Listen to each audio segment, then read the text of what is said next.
Hi, everybody, and welcome to a very exciting edition of Words, Images, and Worlds. I'm joined on this episode by master author Claribel Ortega, who's currently in a magical digital space. I am so impressed. Uh, who is the interior decorator is my question, really. Well, this is actually the illustration that is my background is actually done by Lizzie Marlin, who is the illustrator who does the Witchlings covers as well. And this is the interior of Thorn LaRue's room. So Thorn is, sort of like the central figure of book two. She's the fashion witch. So there's like fabrics and needles and thread behind me and a beautiful window. And yeah, I when we got the art, I was like, this is going to be my new Zoom background for anything Witchlings related. It's just so perfect to be in her room for this. Totally, yeah, I love it. Yeah, you have Witchlings book two. That's going to be due as of this recording. I'll make sure that it drops on time next week. That's May Yeah, 2nd. Yeah. May 2nd. Yeah, very We have a exciting few books. times. Oh yeah, and very busy, I'm sure, as well. Very, very busy. Gearing up for a big tour, or I'll be gone away from home for about 2 weeks. So when the book actually comes out, like the release day, I won't be home. I'll be on the road. So yeah, its tour is very tiring, Oh, I'm but sure. very, very nice. So I was on tour for Frizzy, my graphic novel with Rose Busamra in October, and I went to my parents' house right after for like a little vacation, and I slept so much. I was exhausted. I Oh, was I'm sure. exhausted. But a joy to get to do that, I'm sure. I've talked to a couple Oh of yeah, authors that released books in the absolutely. pandemic, and it's Oh, yeah, I'm a yeah. pandemic debut. So like Hmm. my first book, I was all Zoom, all digital. So to be able to, by the time I was out on the road, there were kids who had already read more than one of my books and were like fans of my writing already. So it was really great to be able to actually talk to them and meet them, and totally worth it. It's being able to meet kids as a children's author and talk to them about your books and get their questions and see how smart they are is Absolutely. the best part, and they're just incredible. They get the book so much more than like full grown adults do sometimes. Also, like what I Yeah. was trying to say, they really get it, and I just love meeting with them, and I'm excited to meet with them because even on the Frizzy tour had a lot of Witchlings fans who came to the Frizzy tour to get their copy of Witchlings signed as well. So I'm really stoked. I suppose that's why it feels like you've been around longer because for some reason I feel like you've been publishing for years and years, and I think it's because anything that happened in the pandemic, it's sort of like it feels like 10 years, but it was two and continues on. So Yeah, yeah. I think so. I think also I'm one of the like there's this like sort of generation of like newer writers who we really documented like every step of the process on the internet, and everything that I did from querying to going on submission to just everything was documented on Twitter. Mostly like people saw every step of the way. Like I have a tweet or video or sort of like Instagram post for my whole career. I could like put together like a collage timeline of everything I've been through. And I think because people have been there from the beginning, like literally before I even had an agent or finished my first book, some of the same people are following me today. And so I think because I've been very vocal about my sort of like intentions to become an author and been very involved in the bookish world for so long. It feels like I've been a published author for way longer than I actually have, that I'm pretty new still, actually. And the books are lovely. I love what you said about students bringing insights that you don't necessarily expect because Mm. it's humbling. I've been teaching for 16 years in one shape or another, and I still have students that read a book and come up with an experience or an interpretation, and I go, oh yeah, I haven't. Oh yeah, that makes sense. Yeah.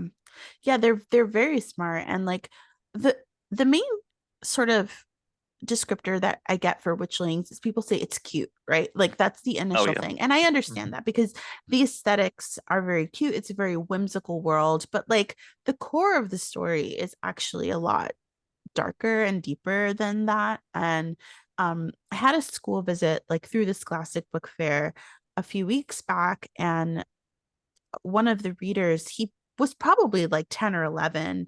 And his teacher told me he came up with this question himself. He asked if one of the characters, the magic was sort of a representation, the corruption of the magic was a representation of our real world politics.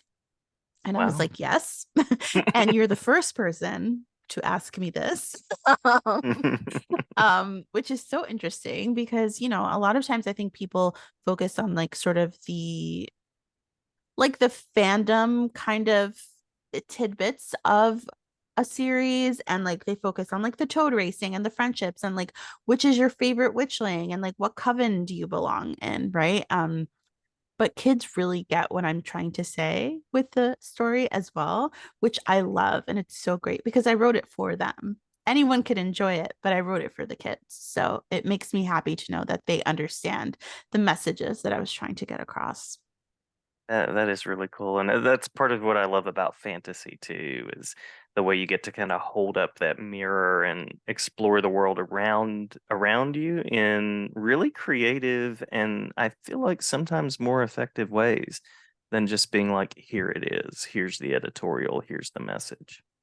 Yeah, for sure. That I think that's one of my favorite things about it too. I love exploring those kind of real world issues through the lens and like in the safe bubble of a world that I created where, you know, something terrible could happen, but I also have talking toads. So it Mhm. can't all be that bad. It's got to be fun if they're talking toads. It's got to be. Yeah, exactly. So what was your initial path like to writing and creating these fictional worlds to enter into? So for Witchlings, it's really funny because my brain did this wonderful thing where it gave me the first line of the book unprompted. I sort of just I think because when I first started writing, I wrote song lyrics and poetry. So w- when you're used to writing those kinds of things, you get inspired by like the world around you. And sometimes a line of poetry or a line of a lyrics from a song can just like sort of come to you unprompted. And I think Witchlings very much started like that. The first line of book one, it was the night of the Black Moon ceremony, and the very last thing Seven Salazar wanted was to be a spare witch. And literally that just came to my brain. And I was like, Hmm. this is good. Now, what does it mean? I had to sort of like reverse engineer the story. And like deep down, I really knew what it was about, but I had to sort of explore who is Seven Salazar? What's the Black Moon ceremony? What does it mean to be a spare witch? And it was all things that I sort of wanted to write about anyway, but my brain was just like, you've procrastinated enough. Here is the first line. Let's go. When I started sort of thinking about what I wanted to say, I really wanted to talk about what it feels like to be left out of, you know, a group of society, to be pushed to the margins. As someone who's a diaspora writer, I can very much identify with that feeling of not belonging anywhere because if you know, some people where my parents were born in Dominican Republic will say, I'm not Dominican, I'm American because I wasn't born there, even though culturally that's all I've known, you know, growing all I knew growing up. But if you ask certain Americans, they will not say that I am American. So I've always lived my life in this sort of like in between space. And I wanted to write about that because so many of my favorite books, so many of the books that have been really popular are about belonging to a different group, to a faction, to a house, to a district, right? So what happens when you don't belong to any of those things? What if the sorting hat put you nowhere? And that's what really pushed me to write Witchlings. And then at the center of it, I really wanted to put a witch who sort of felt very comfortable in her world and didn't really give much mind to sort of the injustice of having a whole category of people who don't belong until it happened to her. Because I think that that is totally normal, especially for a child, to not really know what something means until it hits home. But I think for adults especially, I think sometimes we tend to ignore things that aren't affecting us personally, which can lead to a lot of terrible things. Um, so all of those things combined, and sort of my love for fantasy, and also the river towns in the Hudson Valley, which I think are so beautiful. And a lot of people don't talk about when they think of New York, they think of just like the city and Manhattan. Um, but I really love the Hudson Valley. I think it is magical. Sort of just like in the real world, it's magic already. And I wanted to bring that to a fantasy series and sort of base my world, the 12 towns, on this area that I love so much. I love how you put so much of your story into the book, the places that Mm. you love. And I love that sense of advocacy. I love how authors can reach out to readers through books. And so, Mm. powerful thing to reach into the lives of young readers, especially readers that may feel that they don't belong in one space or another. Yeah, It's a really yeah, for powerful sure. conversation. Mm. Um, so thinking about, you mentioned that it's a series, and that's another thing that I love is that readers that can connect with one can then connect with another. Readers that connect through the graphic novel Frizzy can connect to your prose. Um, do you have future plans for the entire, do you have the vision of the entire universe, the I world and do. I do. So there is a third book that has been announced already. I can't tell the title because it would cause my Discord, the Witchlings Discord would be in a disarray. right, right. But I do have plans for. I've outlined 4 additional books. So in total, it would be 7 books. Of the Witchling series. So Cool. it would be great if everyone bought the second book. So that we can make sure that that happens. You know, I'm Scholastic has been so incredibly supportive, but you know, as authors, we have to make sure that we're also paid a fair amount, especially with how publishing payments are broken down, how much percentage we have to give to various parties. So I want to make sure that if I do the Witchling series, that it's something that I'm going to be comfortable doing, that I can get paid fairly for. But I definitely would love to have all 7 books. Of the series and just watch the girls grow up, and you guys will all be watching me cry because even watching the how they look older from the first cover to the second one, I literally started crying. These are my babies, so I would love to put them through more trouble. And readers can grow with you. They can Yeah, grow with you. absolutely. Yeah, that would be great. So yeah, that's my ultimate dream, to have 7 Witchlings books and to explore the whole world of the 12 towns and beyond, because it is much bigger than just the 12 towns. Mm. And may it truly continue. You mentioned getting that first line, and I think that's such a great testament to keeping a journal.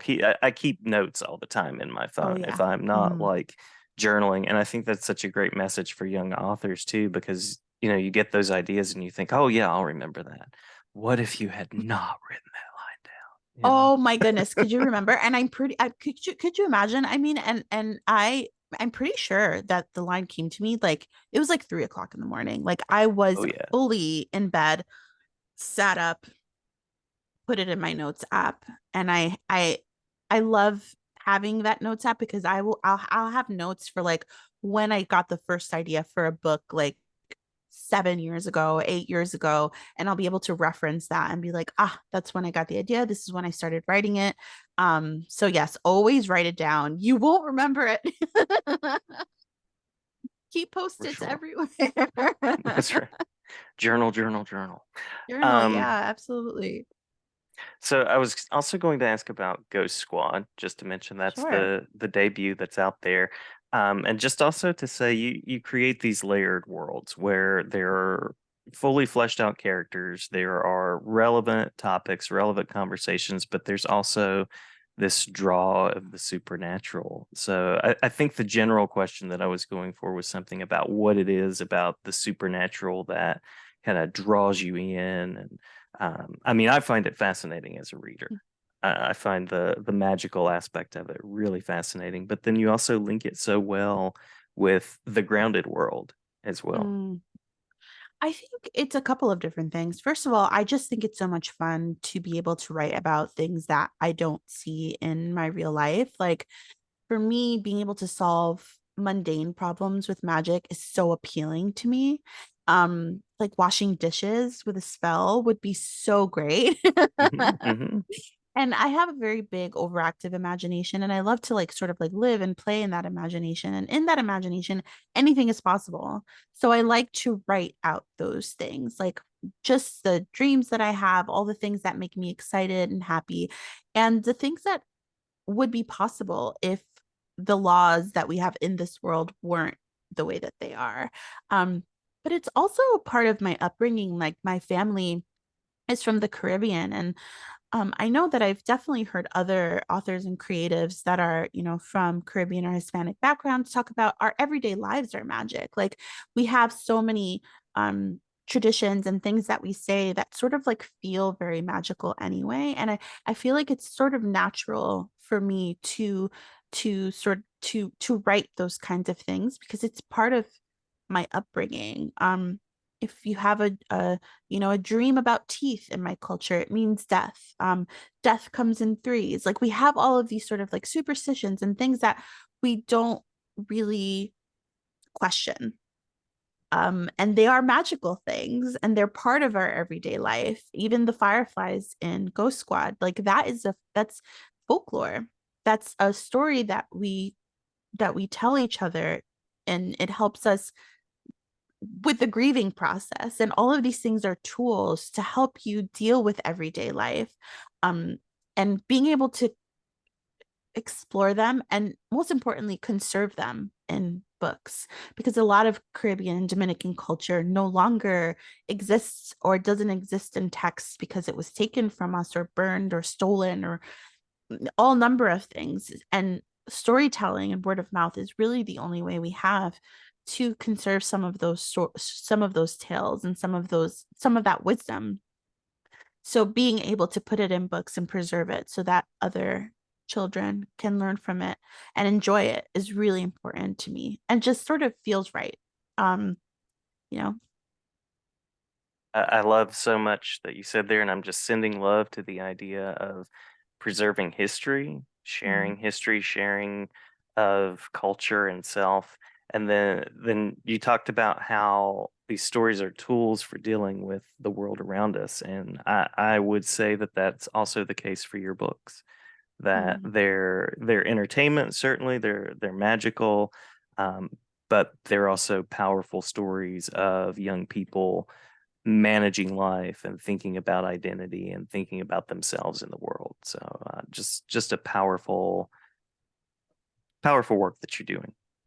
Thank you so much. I appreciate that. I do want to mention, as a graphic novel fan, we were talking a little bit about Frizzy before we started recording. So I wanted to give you the chance to give a shout out to Rose Busamra, to Frizzy, and then I also want to say once more that your book is out next week. It is right around the corner. Yes, Witchlings so Part soon. 2. Yeah. So Frizzy was it has been one of my favorite books to work on, as we were talking about before. Um, Rose is an incredible, incredible, incredible artist. They have their own solo graphic novel debut, um, I believe 2025. It's called Gutless. And it's a young adult fantasy graphic novel. I've seen some of the initial artwork and it's truly stunning. Definitely everybody should go support Rose, and when the pre-order links become live, go get that. But yeah, Frizzy it's my first and only contemporary book. It's the only book that's not fantasy. Um, and it's in a lot of ways my most personal book because a lot of moments from my own childhood were taken directly from like my memory and put into the book. Some of the instances of bullying, definitely moments at the Mm. salon, and escaping into my imagination when I'm sort of like sitting under a hot hair dryer for hours. Those are all things that I went through. The quince, the party, a lot of that was actually just like sort of shot for shot, like my sister's um sweet 16 when we were younger. So a lot of my own sort of upbringing and experience with beauty standards and the effects that it had on my self-esteem were written into the book. And I really wanted to sort of write a shortcut for kids who are going through the same things that I went through so that they didn't have to wait until they were fully grown up to realize that they could be beautiful looking just the way they were naturally without having to change anything about themselves if they didn't want to, right? That it should be their own personal choice. Um, and it was great. Rose always understood everything that I wanted to say, and through their art, really made the story come alive. And we both love pastels and pink and all the same sort of colors. Aesthetically, we're very similar. A lot of people on tour asked if we coordinated our outfits, even because we sort of looked like a set everywhere we went. So aesthetically, it just really worked out because we love the same things. And I really hope to get to work with them again in the future.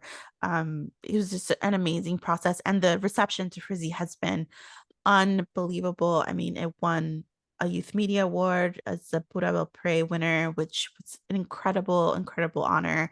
Um, so yeah, I really hope it keeps making its way into the hands of children who need it, adults who need healing, and also adults who are perpetuating some of the terrible things that happen to the main character Marlene, and hopefully learn from the mistakes of her family and her mom too. Absolutely. Well, thank you for all of the books, all of the stories. I see the Witchlings covers down there in the corner. Yeah. Um, Again, out next week, May 2nd. So definitely a book, a set of books, an author to take into the classroom to share with readers in school libraries, classrooms, homes, wherever fine books can be found. So thank you so much. Thank you so much. It was great talking to you. I had a wonderful time. As did I. Okay. Thank you. Thanks.